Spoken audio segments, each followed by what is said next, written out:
All right. Hello, everyone. This is Brian Trautschold, and we are back with the Sales Operator Series. I'm psyched to be joined today by Sam Queen of SendBlue, CRO. Welcome to the SOS. What's up, Brian? I'm psyched to meet you. I was really excited for us to get connected by a good friend, Jeremy.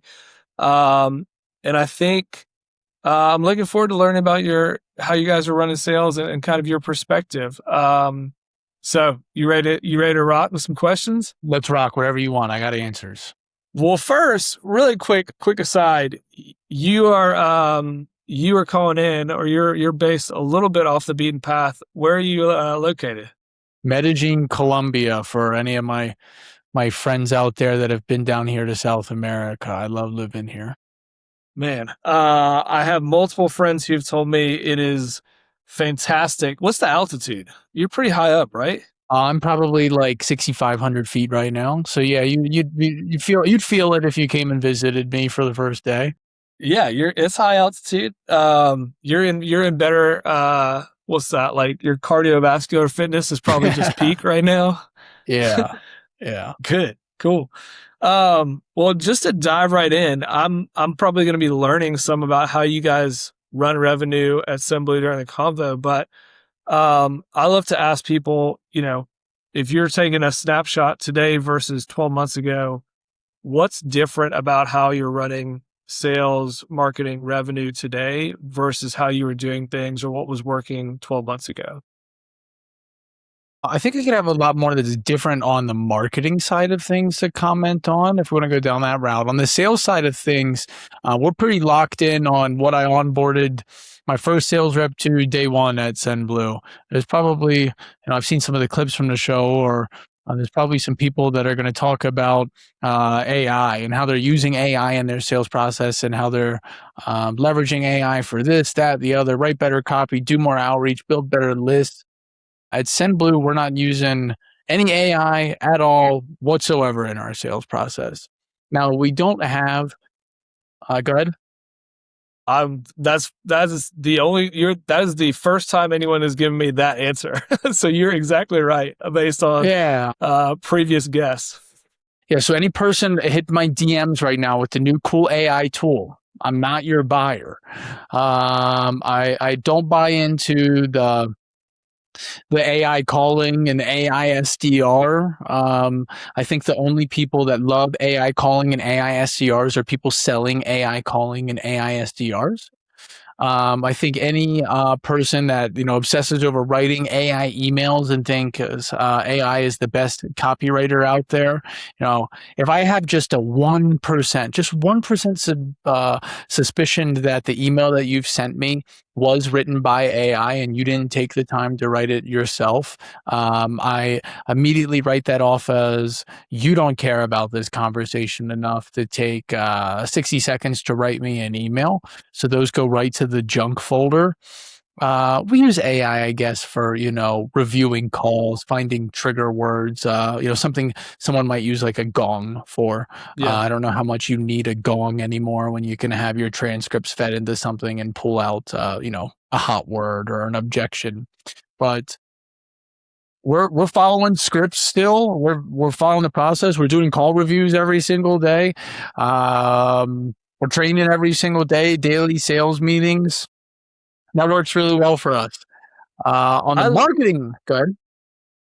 I love this. Maybe it's just like pause really quick before you jump to the marketing side. I mean, what is interesting about, and I don't want to put words in your mouth, so you tell me where I'm wrong, but what's interesting about what you just described to me, which is not using AI at all in that process, it puts sellers in the seller can't get lazy. The salesperson can't rely on whatever piece of it to write the email, for example. And I think that's actually really, I think it's really interesting because I was having a conversation with a guest yesterday, and in effect, we were talking about as a buyer or a prospect, our radar is up. Like you said, anything that seems like it could just be not real, like we're just like the spam filter's higher. And Mhm. I wonder about the inverse of that, which maybe is like the success or part of your science there of like,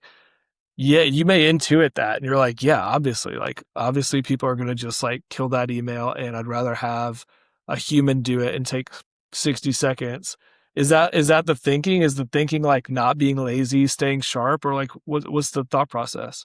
Yeah, not being lazy would be, let's see, like everyone wants to do outreach based on signals that are taking place in your company, right? Like you're hiring for a new role or you're raising a new round, and all of these tools that say, well, help you find signals are all looking for the same exact signals. And then when that feeds into AI, it all reads and writes the same exact way every single time. Um, there's got to be something that you've done in your outreach if you're going to get my attention, and that I train my team to do if they are going to be doing cold outreach to someone. We're building an enterprise sales team right now as of a few weeks ago, that there's just no way AI could have went and done it. Maybe we sell abandoned cart recovery solutions. AI can't actually go onto someone's website and abandon a cart and then document the email sequence that was given from that abandoned cart and the text sequence that came from that abandoned cart, and then go to Claude and whip up, a model website page that looks like their checkout page and show them what they're doing right now and show them how something could be different if they were using a solution right now. Yeah. I guess maybe I could do that if I really beat it up hard enough, but probably not because bots have a really hard time, um, getting past like Cloudflare on people's websites to be able to find information on people's forms. But you got to do something to cut through the noise. Yeah. And what strikes me, and once again, I don't want to put words in your mouth, but I think there's like you're talking about having your sellers, they've like felt that experience. They like feel what it's like to have a cart abandoned in this example, and they like understand that that's costing the company money. And, maybe, whatever AI tool you're using could, logic a bunch of that stuff out. But like they're going to approach that from a human perspective, which is interesting because I'm assuming what you get out of that or your team is then doing is having like an authentic approach to helping your customers solve problems. Like they're like, I get your problem. There's money being left on the table. We have tools that help that. Is that what you're telling them? Yeah, at the core of SendBlue is sending iMessage from your CRM. A blue bubble, an iPhone. Yeah. Anytime someone sends you a text from this thing, and you send a text back, and it's blue, um, people haven't caught on now. Are there people that use AI agents with our API? Yes, there are. But the market, the world has definitely not caught on to the fact that an agent can send iMessage. So every blue bubble you receive is immediately, oh my gosh, that must be a real person texting me. Yeah. Unless it comes from an iCloud USPS 1234567 at hotmail.com and it says your package is having trouble arriving to, right? Your spam filters go up there. I can't But remember whose number this is. Who is this? yeah, yeah. But if I say, "Hey Brian, it's Sam, period, send, how are Yeah. you?" question mark, and you don't have my phone number saved, you're gonna be a little curious who just reached out to you, sent that text, and you're not for 1 second gonna think that a robot sent you that message. Do you think taking a step back as like, and I'm curious because I feel like this has been a recurring theme for me recently. Are you're starting an enterprise sales team. To me, enterprise sales is all about um it's all about understanding what the customer is like what the real initiative or pain or value is, and then just trying to get as much trust as possible. Like as much trust between the salesperson and ultimately the company solution and them. Um, is it fair to say like you think that you can't do that? Like if you're leaning on maybe the crutch of AI, you can't build that trust as well. We tried building an enterprise sales team close to a year ago now, and we took the route of I hired 3 different outbound calling agencies that all promised to make, $500 a day. I hired an email agency that promised to send me, 2,000 emails a day, 60,000 emails a month. That led to nothing. I mean, absolutely nothing. Um, Maybe one demo, if I go back and check the stats, like maybe one demo came out of it. Definitely 0 deals came out of it. The whole brute force, I'm just gonna go do more volume than the next guy. iOS call screening is blocking phone calls now. You're showing up as spam likely if your phone call does get through. Uh, Emails are all just noise. That's the most crowded place, especially, sitting in a C-suite in a company our size or bigger. Like that's a really, really noisy place to hang out in. Your LinkedIn message that you're sending, that looks copied and pasted, like, or says something like, I saw you interact with so and so's post. Like all of these templates that people have used for 1, 2, 3, 4, 5 years. Uh, the buyer that you're reaching out to, especially if you're selling B2B, knows and has seen those things before. And if it just looks like what's happening before, it's not working. And that's what we're finding in the marketing world. Like we have to make ads that don't look like other ads. I can't sit down in this chair anymore, talk to this camera, read off a script, do 5 different hooks at the top of a script with 3 different bodies and 2 different CTAs and get, I don't know, whatever that is, 100 different unique ad variations and expect Facebook to deliver them completely different like it did before. It just doesn't work like that anymore. There's too many algorithms taking place, too many patterns people have caught on to before, and you got to do something new now if you want to stick out. So, dude, unpack that for me, because you're saying before you were actually physically doing the ad read yourself. You're doing the ad content and, splicing together variations from that with different hooks, different body. Are you saying that like so many people are doing that with just a video generator that like you've got to go a different direction? I'm curious. I'm curious if like the pendulum of AI being, I'm going to use like air quotes, good enough at replicating traditional strategies is like making the pendulum swing to like different unproven strategies. Yeah, I think the ad world specifically used to be heavy on people would use the word variations all the time. Yeah. Like, here is one idea that I have, and I'm going to make 10 different variations. And I'm going to change, they always say the hook matters the most. And that part is still true. But you can't just change the first 3 seconds of an ad and expect Meta to treat it completely differently from your other 9 variations. If you check our ads library now, I believe we're just over 200 concepts, we call them. So we go very concept heavy. What is a concept? If I sit in this chair and I talk to this camera, I could talk about 20 different things, 40 different hooks, whatever, change anything. As long as I'm sitting in this chair looking at this camera, it's one concept, a talking head concept.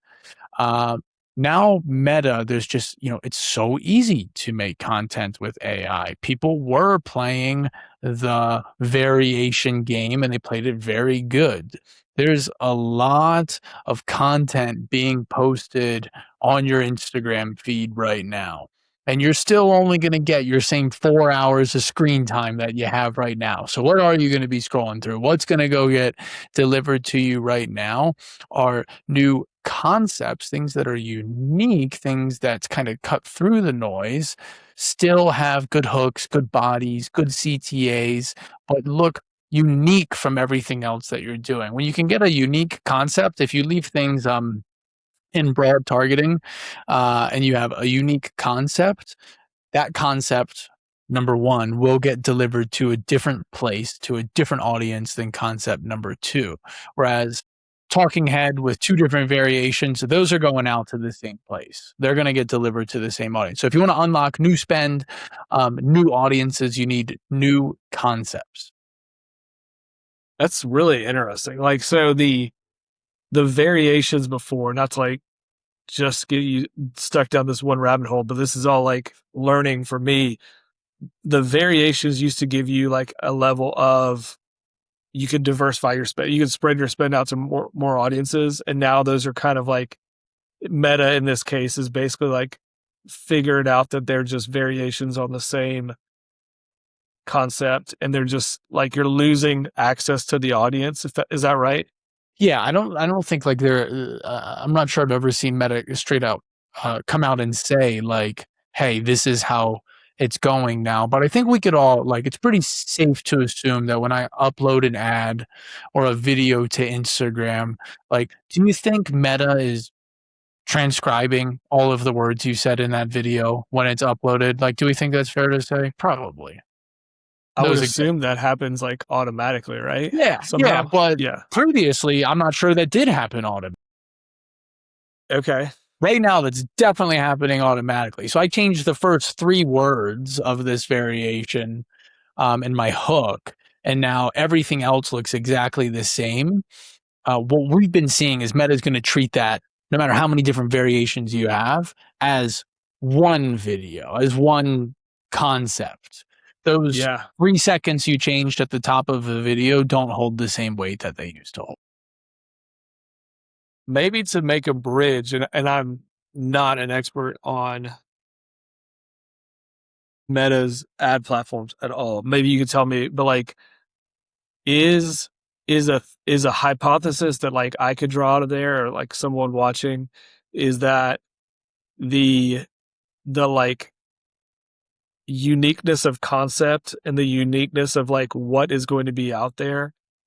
Meta wants that because that's going to actually like attract more eyeballs or get more spend out in the market, like out on Instagram. Is this is actually genuinely unique versus this is repetitive, and we're not going to actually capture eyeballs or capture um conversion if this is out there.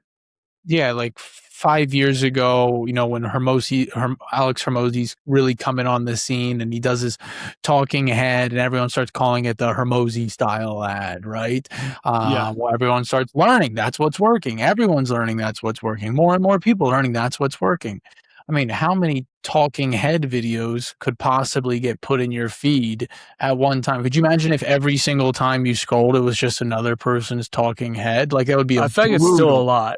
I feel like It's it's still a lot, yeah. absolutely, but it's not going to work as well. You're spending dollars on it.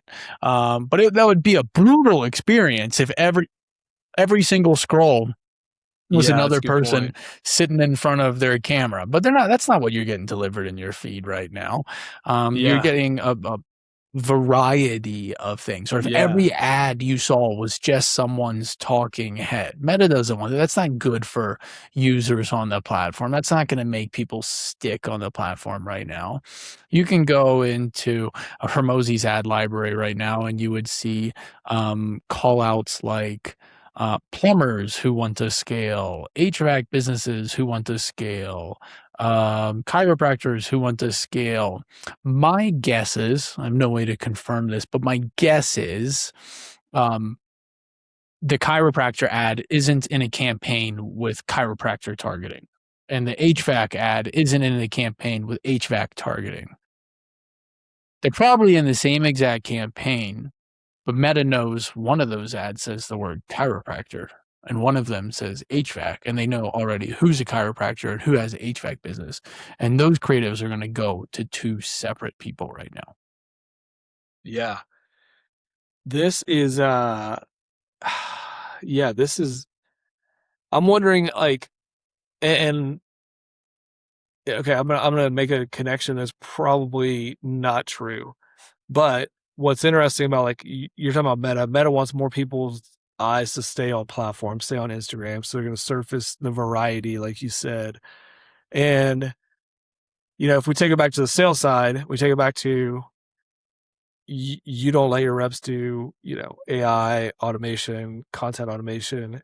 Like you're looking for the variety, which is the authenticity of a seller sending that email, sending that content, and when it gets to the person's inbox or they're looking through it, that variety pops out. Is that like a can I draw a line there? Does that make Yeah, I sense? think so. You like Meta's picked up on the pattern of like, all right, we're beating the hell out of talking head ads right now. Like Yeah, everyone's making talking head ads. This is not a good user experience. Let's build better algorithms that reward people for being unique and delivering content to the platform that stands out. You need your content if you're sending a text or an email, or making a phone call. Like SendBlue has a FaceTime audio power dialer. What the heck? Didn't think I could ever say those words, in the it's a same lie. sentence. Yeah. So your spam likely dial that you're making looks just like the other guy's spam likely dial that he's making. But when I call you with FaceTime audio and that shows up on your phone, you've never seen that before. You've never had someone hit your line on FaceTime audio before. Not. That's that. I don't even know that it knows to look for the spam likely flag on the FaceTime It audio. cannot. No, it will not ever show up that way. Let me this is fascinating and I want to just jump to maybe my favorite question and see where it goes. Like, all right, that we got there from like what's different from 12 months ago or what's not true, what was true before. What do you think our world sales tactics, marketing tactics, like what do you think is different 12 months from now? Like, and we're looking back and being like, I can't believe we were doing this. Or in your case, of the most fun part about this is you're like, actually, I'm not doing any of that stuff. Do you foresee being the same way 12 months from now? Or are you coming up with new smart tactics like, the FaceTime audio, to get, attention and to get prospect engagement? I think the companies that have a product or a service that are um, taking the like antithesis, um, stance of where everyone else is going are going to see a lot of success. The Yeah. guy whose videos I see right now, who has like the um they have like the printing machines that have pens and they like handwrite, direct mail. Uh, Yeah. that guy's probably going to keep on crushing Yeah. as AI becomes more and more prevalent. SendBlue is only going to get more and more exciting with the blue bubble as it becomes easier for people to send green bubbles. Yep. Uh, whoever I want to be on the other end of where everyone else is going right now. There's enough money to be made over there that will be okay for the next, I don't know, at least decade. I just I can't think of a time where I talked to some AI sales agent, whether it be like American Express or some, Delta Airlines, and been like, "Wow, man, I just loved that. That was awesome. Yeah, it was what a good experience." I've never had that happen. I've never really found myself talking to Meta AI support and just been like, "Wow, man, what a just man, they were right there to answer my question immediately, and they sent me to this help article. Oh, man, that was awesome. Wow, I loved that." That's never happened to me. I can see, people don't wanna wait on the phone for an hour to get connected to a real I get that part of it. Uh, but buying something from someone, especially like a high ticket item, gosh, I just maybe I'll be wrong one day. I've got nothing really to point to looking back in history, I don't think, where something like this has happened, where like the world has completely changed in sales and how people operate. I guess we went from like shaking hands in person to like saying what's up on Zoom, but it's still me and you hanging out on Zoom. Uh, come to me in 5 years and say, "Wow, Sam, you're like really wrong." But I think I can still be wrong about that and go cash out on the other end of it to take in the other stance. There's enough room. I love that perspective because that part I totally buy. Like the wave, a wave is happening, but there being enough value and enough space for success on whatever you want to call it, the counter strategy. Um, because one of the things that's resonated with me a lot about your just talking about your strategy with your own sales team is I think that the more important the decision is and the more of that high ticket item you kind of mentioned, the more that we're going to crave maybe the wrong word, but value the experience when there's like a really good human being on the other end. And I think there might be lots of like edges to that where, how did they find that we were a good prospect, or how did they originally like come up with us on the target list? How they send us some, an asset through the sales process. Lots of that stuff could maybe be, I'll grant, will be AI enhanced for lots and Mhm. lots of people. But if the Research is seller great. is, yeah, if the seller is good, it's like, I'll take us on a random tangent. It's like at a restaurant. Have you had like the robot waiters yet anywhere? No, where are you going to restaurant? Where are you going to restaurant? Dude, Tennessee, man. No, there's one actually not far from my house. It's a great, it's like a sushi place, and they have like a robot. It's a robot that's just delivering stuff to your table. Does it come And over it's at the end and show you 15, 20, 25% and still leave a tip for the robot? There's all that stuff, yeah, and it's got, like, a tray, and, like, your sushi's on the tray, and there's another tray of other people's sushi. My point being, like, that experience sucks versus, like, having a really nice, caring waiter who can answer questions about the sushi rolls and give you, like, some perspective. Really dumb example, but, um, if I was buying something really expensive or a really strategic decision for our business, I think I'd want someone with some perspective and who I could, have a lot of trust in. I love that you're like leaning into that on the full stop, like fully leaned into it I think a great, to your point, it's going to be successful at some level, a good enough level. Yeah, they're saying, well, one day my AI agent will go comb the web and find the solution that's best with us and come back to me and say, hey, well, you should go buy this thing.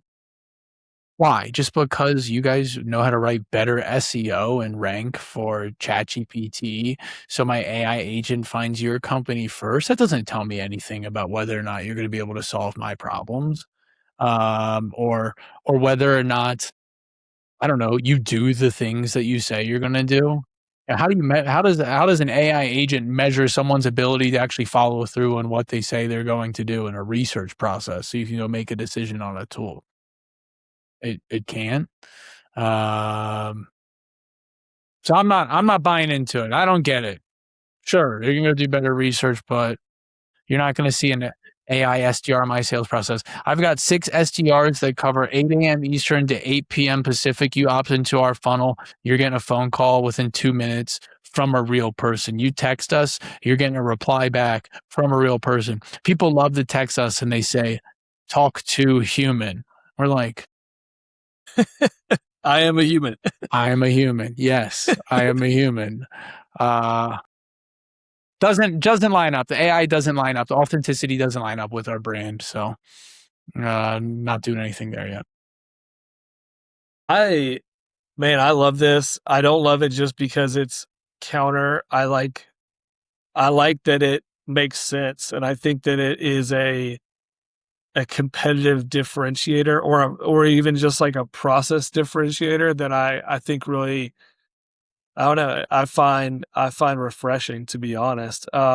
This has been great. Sam, where can folks, I know you post a bunch of great stuff. Where's the best place for people to hear from you and follow the stuff that you're putting out there? Oh gosh, I think I'm supposed as I'm building this enterprise team, I'm supposed to do some more LARPing on LinkedIn and pretend that I want to be there. Uh, so you can follow me on there, but I don't know how good the stuff's gonna be. I make You YouTube got videos. okay. I Okay. make So YouTube YouTube. videos. Yeah, my channel is called Close Doctor, CLOSEDR. They're really boring videos. Oh my gosh, are they boring? They're about sales process optimization and uh, the stuff that like no sales rep wants to buy into or follow. It's the stuff that every manager wants on their team, but they don't want to follow because it's just so boring. But it's the stuff that I love. The relentless execution to a process is what I obsess over and has allowed us to grow uh, quite well in the last 2 years.